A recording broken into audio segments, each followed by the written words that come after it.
देखो अगर प्लेसमेंट पाने तो उसके लिए सिर्फ दो स्टेप प्रोसेस होती है। पहला स्टेप होता है रेज्यूमे शॉर्टलिस्ट करा लो, दूसरा स्टेप होता है इंटरव्यूज को क्रैक कर लो। यहां पर हम में से काफी सारे लोग ऐसे होते हैं जो कि दूसरे स्टेप की तैयारी में बहुत अच्छे से लग जाते हैं। कैसे इंटरव्यू क्रैक करना है, डेटा स्ट्रक्चर कहां से पढ़ना है, एल्गोरिथम कहां से पढ़ना है, लैंग्वेज कहां से करनी है, ये सारी चीजें हम करने में लग जाते हैं सो दैट हमारे इंटरव्यूज क्रैक हो पाए।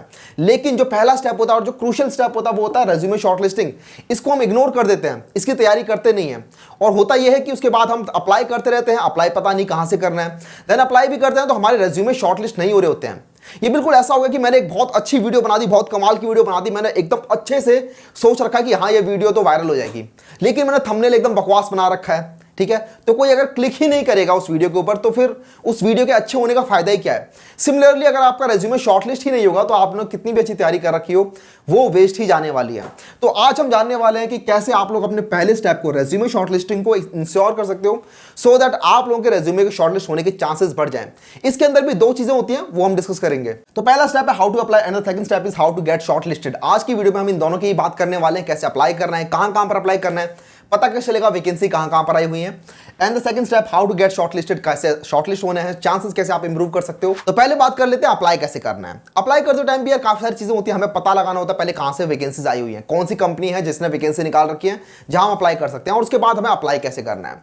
तो अगर आप लोगों को पता लगाना है, अगर आप लोगों को अपडेटेड रहना है कि कहां पर वैकेंसीज हैं जहां मैं अप्लाई कर सकता हूं, तो उसके लिए मल्टीपल तरीके हैं, मल्टीपल सोर्सेज हैं, मल्टीपल चैनल्स हैं। फॉर एग्जांपल डिस्कॉर्ड और टेलीग्राम ग्रुप्स आप लोगों को मिल जाएंगे जहां पर लोग वीकली डेली अपडेट्स भी डालते रहते हैं। इवन हमारा खुद एक टेलीग्राम चैनल है अनुज भैया नाम से, जिसको आप लाके ज्वाइन कर सकते हो। वहां पर हमने स्टार्ट कर दिया है वीकली अपडेट्स डालना, placement related, internship related, 0 year experience, 1 year experience, इन सबके लिए हमने वहां पर अपडेट्स डालते रहेंगे हर हफ्ते। तो यहां पर आप लोगों को कुछ सिलेक्टेड चीजें मिल जाए करेंगी। ऐसे टेलीग्राम चैनल्स और डिस्कॉर्ड चैनल्स को आप लोगों को ज्वाइन करना है। इसके अलावा कुछ ऑनलाइन पोर्टल्स भी होते हैं, कुछ ऐसी वेबसाइट्स होते हैं, कुछ ऐसे प्लेटफॉर्म्स होते हैं जहां पर कंपनीज अपनी लिस्टिंग डालती रहती है कि हमारी इस प्रोफाइल के लिए वैकेंसीज खाली हैं। लिंक्डइन उसमें से सबसे बड़ा प्लेटफॉर्म है। अगर आप लोगों ने लिंक्डइन के ऊपर अभी तक अकाउंट नहीं बनाया हुआ है तो मैं हाईली रिकमेंड करूंगा कि अभी जाओ लिंक्डइन के ऊपर एक अकाउंट बनाओ। वहां पर आप लोगों को प्रोफेशनल लोग मिलेंगे। It's basically social media for professional people. तो वहां पर प्रोफेशनल लोग मिलेंगे, आप लोगों को रिक्रूटर्स मिलेंगे आप लोगों को, जो कि बताते रहते हैं कि हाँ इस प्रोफाइल के लिए हमारी कंपनी में वैकेंसी आ रखी है। इसके अलावा कंपनी अपना पूरा जॉब लिस्टिंग वहां पर डालती है कि आप लोग हमारे डायरेक्टली यहीं से अप्लाई कर लो।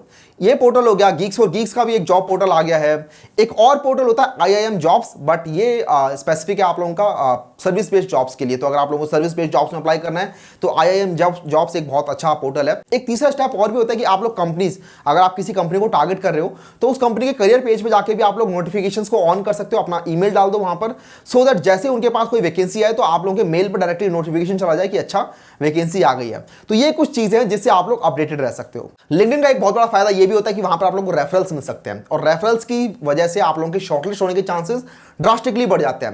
रेफरल क्या होता है भैया? बेसिकली कोई एम्प्लॉय ऑलरेडी कंपनी में काम कर रहा है, आप उसके पास अपना रेज्यूमे भेजो और उनको बोलो कि आप मुझे अपनी कंपनी में रेफर कर दो, और वो लोग रेफर करेंगे भी। आप बोलोगे भैया उसमें उस बंदे का फायदा क्या है? उस बंदे का फायदा यह है कि कंपनीज ने रेफरल प्रोग्राम निकाले होते हैं जिसमें वो एम्प्लॉयज को रिवॉर्ड दे रही होती है अगर वो किसी अच्छे बंदे को रेफर करते हैं और वो शॉर्टलिस्ट हो जाता है। तो इसमें उसका भी फायदा है।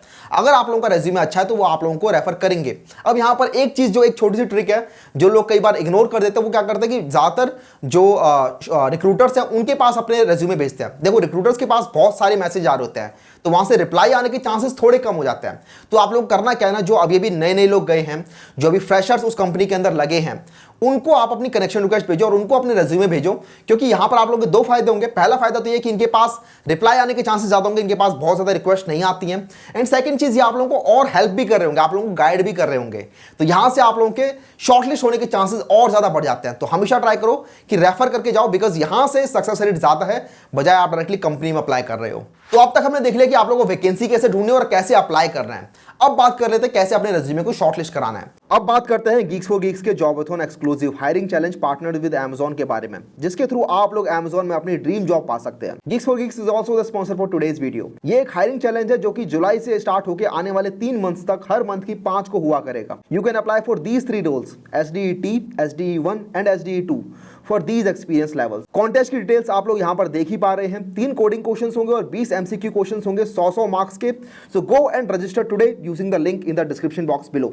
और इसी के साथ वीडियो कंटिन्यू करते हैं। हमें एक बात याद रखनी कि हमारा रेज्यूमे ही होता है जो हमें रिप्रेजेंट कर रहा होता है, हमारा कॉलेज हमें रिप्रेजेंट नहीं करता, हम खुद नहीं जाते कंपनी के अंदर। हमारे रेज्यूमे ने अगर इंप्रेस कर दिया किसी को तो हमें अपने आप ही कंपनी के अंदर बुला लिया जाएगा फॉर इंटरव्यूज।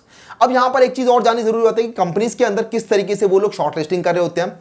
यूजुअली कंपनी के अंदर दो लोग होते हैं, या तो एचआर या फिर एटीएस, एप्लीकेशन ट्रैकिंग सिस्टम। ये कोई लोग नहीं है, ये बेसिकली एक मशीन है जो कि एप्लीकेशंस को ट्रैक करती है, उसको मैनेज करती है और उसके बाद उनको रैंक करती है। इनको कुछ इंस्ट्रक्शन दिए जाते हैं एचआर और एटीएस को कि किस बेसिस पे इनको शॉर्टलिस्ट करना है।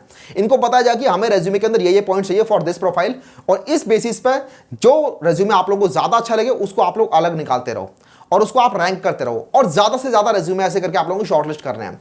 तो ये काम होता है, हमें समझ में आ गया। तो अब हमें यहां पर यह भी समझना पड़ेगा कि अगर हमारे रेज्यूमे के अंदर वो इंस्ट्रक्शन, वो चीजें नहीं है तो हमारे रेज्यूमे को शॉर्टलिस्ट नहीं किया जाएगा। तो यहां से एक चीज हमें समझ में आ रही है कि रेज्यूमे जब भी बनाओ तो रेलेवेंट टू द जॉब बनाओ।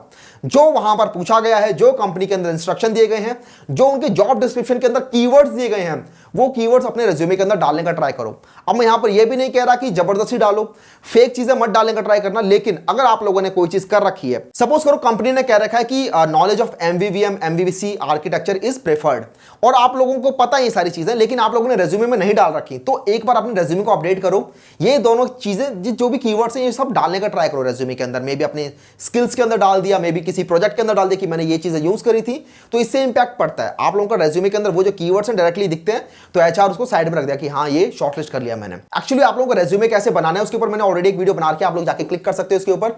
यहां पर आप लोगों को पता चलेगा कि कैसे आप लोगों को एक ऐसा रेज्यूमे बनाना है जो कि शॉर्टलिस्ट हो। अब यहां पर सेकंड चीज कि आप लोगों को उनको बताना है कि I am the best fit for this role, तो उसके लिए आप लोग उनको अपना एक्सपीरियंस दिखाओ। एक्सपीरियंस आप लोग इधर इंटर्नशिप के थ्रू दिखा सकते हो या फिर अपने पर्सनल प्रोजेक्ट्स के थ्रू दिखा सकते हो। And the third and the most important चीज जो काफी बार लोग मिस कर देते हैं, जिसकी वजह से उनके रेज्यूमे शॉर्टलिस्ट नहीं होते हैं, ये हमें याद रखना है कि आप लोग जब भी अप्लाई कर रहे हो अलग अलग रोल्स के लिए, एसडी के लिए, एंड्रॉइड डेवलपमेंट के लिए, डेटा एनालिस्ट के लिए, तो अलग अलग रेज्यूमे बनाओ।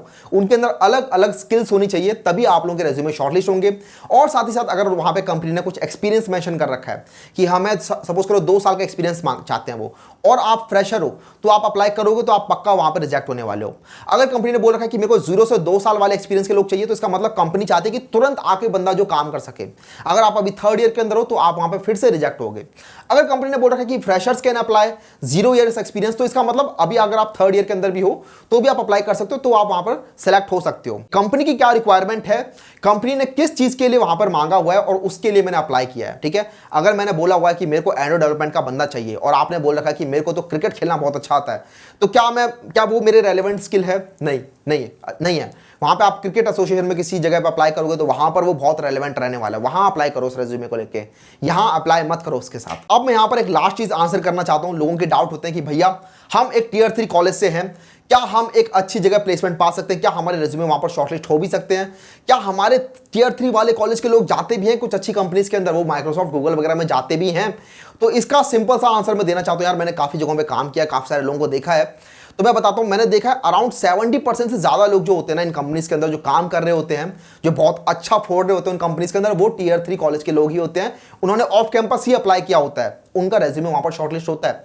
बहुत मेहनती लोग होते हैं वो, उनका रेज्यूमे वहां पर शॉर्टलिस्ट होता है, वो लोग अप्लाई करते हैं, क्रैक करते हैं इंटरव्यूज को और काम कर रहे हैं वहां पर, और बहुत अच्छा काम कर रहे हैं। तो आप भी वहां पर शॉर्टलिस्ट हो सकते हो, अपने ऊपर वहां पर बिलीफ रखना है। अगर आपने बिना तैयारी के वहां पर अप्लाई करना स्टार्ट कर दिया, सपोज करो आपका रेज्यूमे भी शॉर्टलिस्ट हो गया, इंटरव्यू के लिए कॉल आ गया और आपने वहां पर इंटरव्यू में रिजेक्ट कर दिया, तो कुछ फायदा हुआ वो अप्लाई करने का? कोई फायदा नहीं हुआ। आप लोगों का भी टाइम वेस्ट हुआ, कंपनी वाले का भी टाइम वेस्ट हुआ। इस चीज के लिए फिर कंपनी वाले क्या बोलेंगे कि चलो अब 6 महीने के लिए कूल डाउन पीरियड हो गया तुम्हारा, 6 महीने बाद अप्लाई कर सकते हो, अब अप्लाई नहीं करोगे।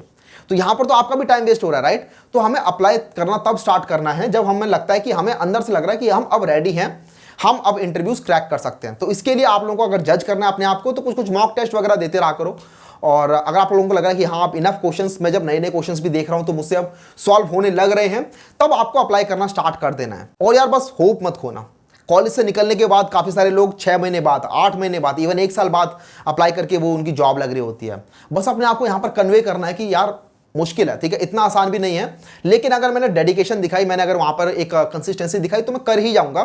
सबके सब लोग लाइफ में कुछ ना कुछ कर ही लेते हैं। अपने आप को कन्वे करो, अपने पेरेंट्स को कन्वे करो, फैमिली को कन्वे करो कि हो ही जाएगा, डोंट वरी। अपने आप को टाइम दो, सीखो, फिर अप्लाई करो और फिर आप लोगों की लग जाएगी। इसी के साथ आई वुड प्रे कि जो भी लोग देख रहे हैं उनकी अच्छी जगह पर कहीं ना कहीं लग जाए जॉब, आप सभी के सभी लोगों की प्लेसमेंट लग जाए, तो जो भी मिशन है हमारा वो वहाँ पर सक्सेसफुल हो जाएगा। इसी के साथ मिलते हैं आप लोगों से नेक्स्ट वीडियो में। चलते हैं, बाय बाय।